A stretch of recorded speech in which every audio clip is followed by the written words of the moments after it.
Have you ever heard about the monkey ladder experiment? If not, let me explain it to you. Envision this. Scientists have put these 5 monkeys in a cage, and there's a ladder, and on top of that ladder there's some juicy bananas, tempting the monkeys to go up and grab them. But each time there's a monkey that climbs up that ladder to grab those bananas, the other monkeys get sprayed with cold water. So the monkeys learn if any of the monkeys climb up that ladder, the other monkeys will get sprayed with cold water. Each time a monkey would go up, try to climb that ladder, the other monkeys would grab that monkey and take him down and beat him up. Then none of the monkeys dared to even climb up that ladder, regardless of the temptations that was right in front of them. They all knew the consequences to that action. However, as time passed, scientists would switch out another monkey for another, and the same thing repeatedly would happen. The other monkeys would beat up the monkey that tries to climb up the ladder. However, the new monkeys quickly learned not to climb the ladder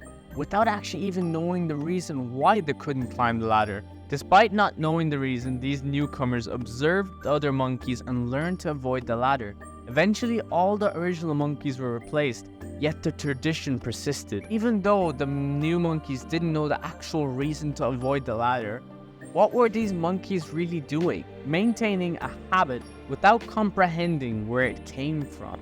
But perhaps the darkest aspect is how this experiment reflects the transmission of cultural behaviors. In our own realities, we often get stuck in our own ways, only learning the things that are pushed to us because of the agendas, and being stuck in a closed mindset, not wanting to expand beyond that learning. We as human beings are conditioned by environments, and that conditioning can often lead us to the path we never even intended to go on. Like the monkeys who feared that water spray. We often let fear stop us from exploring new paths and opportunities. Monkey ladder experiment also reminds us to be aware of the cultural behaviors we inherit. After being on my own self-development journey and realizing the conditioning that's been brought onto me since I was a young kid, I have a lot of limiting beliefs that I still have to break past. And I realized that it's way harder to unlearn the conditionings that you've had in your life. And it's been taught to us for so long. But in life, it's actually more important to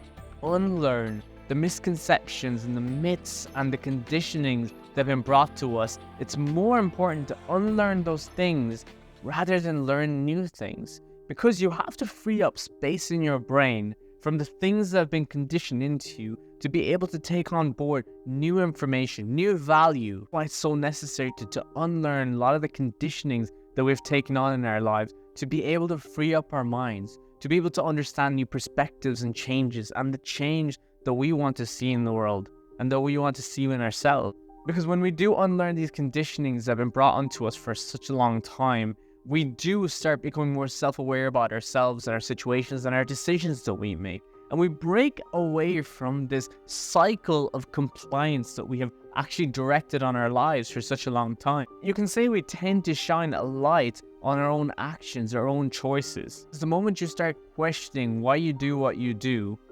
it's that redefining moment that hits a reset on your behaviors and beliefs. In this particular story of the monkey ladder experiment, you can see how much it dictates our herd mentality. Everyone believing in a concept without knowing the reasons of why they believe in that concept.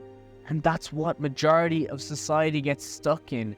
They get stuck in herd mentality. And if you don't know what herd mentality is, here's the dictionary definition of herd mentality. Tendency of people in a group to think and behave in ways that conform with others in the group rather than as individuals. That's the thing. You are a person, not a group.